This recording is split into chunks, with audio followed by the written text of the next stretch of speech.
Selamat datang di kelas kimia bersama Budian. Pernah nggak sih kita mikir, kenapa abang-abang es kalau bikin es puter, wadah esnya itu selalu diputer-puter di tumpukan es batu yang dikasih garam banyak banget? Kenapa nggak pakai es batu biasa aja? Kenapa harus dikasih garam? Terus kalau kita main ke negara yang ada saljunya, udah pernah kan?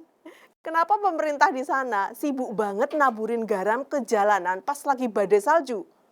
Bukan bikin jalanan jadi asin untuk bikin sop buah ya guys. Ternyata ada trik kimia curang di balik itu semua, yang namanya penurunan titik beku.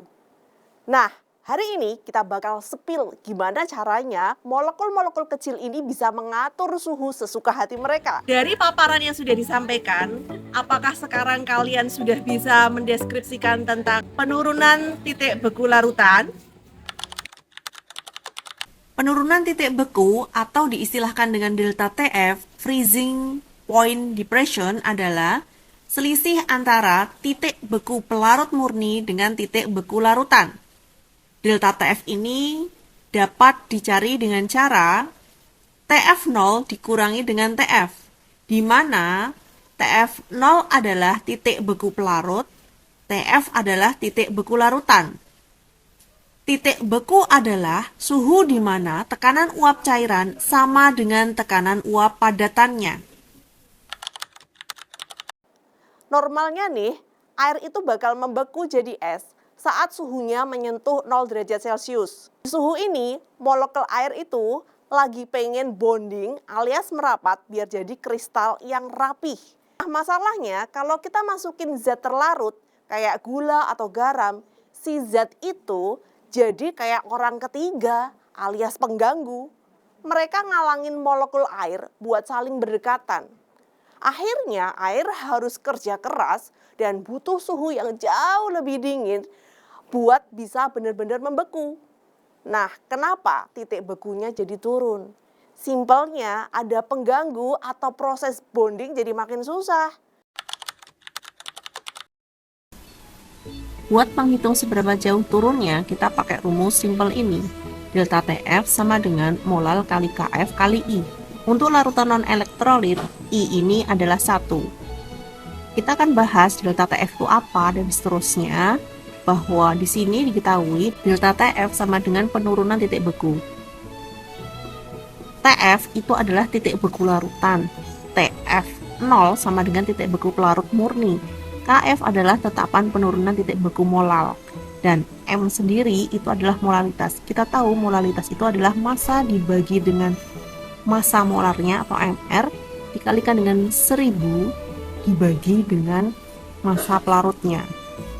I sendiri itu sama dengan 1 ditambah N. N ini adalah jumlah senyawa yang mengion dikurangi 1 dikalikan dengan alfa. Untuk larutan elektrolit, zat elektrolit terurai menjadi ion-ion sehingga jumlah partikelnya lebih banyak. Hal ini merupakan efek Tyndall atau faktor Van Hoff. Intinya, makin banyak zat yang dicemplungin, makin males air buat membeku. Sekarang agar kita lebih jelas penerapan dari rumus penurunan titik beku, ada latihan soal. Sebanyak 11,7 gram NaCl dengan MR 58,5 dilarutkan dalam 500 gram air. Jika KF air adalah 1,86 dan NaCl terionisasi sempurna atau alfa sama dengan 1, tentukan titik beku larutan tersebut. Dari sini kita akan mengetahui data yang diketahui. Yang pertama, dari soal kita tahu massa NaCl sama dengan 11,7 gram. MR NaCl 58,5. Massa pelarut sama dengan 500 gram. KF sama dengan 1,86 derajat Celcius per molal. Dan NaCl sendiri mengion menjadi Na+ dan Cl-. Sehingga dari sini kita akan memperoleh jumlah ion atau N sama dengan 2. Maka I sama dengan 1 ditambah 2 dikurangi 1 kalikan 1 sama dengan 2. Sesuai dengan rumus I ya, kita masukkan jumlah ion, N-nya sama dengan 2 sehingga kita mengetahui I sama dengan 2.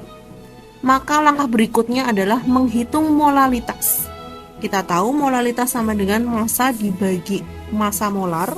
Massanya di sini adalah massa NaCl 11,7 dibagi dengan massa molar atau mR NaCl 58,5 kalikan dengan 1000 dibagi dengan pelarutnya 500. Maka diketahui dari hitungan ini adalah 0,4 molal.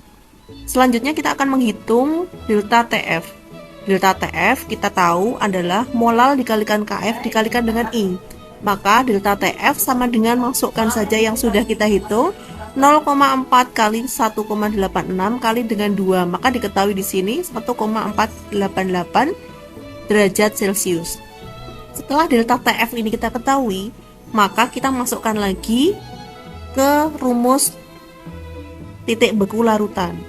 Dari slide sebelumnya kita tahu bahwa TF itu sama dengan TF0 dikurangi dengan delta TF.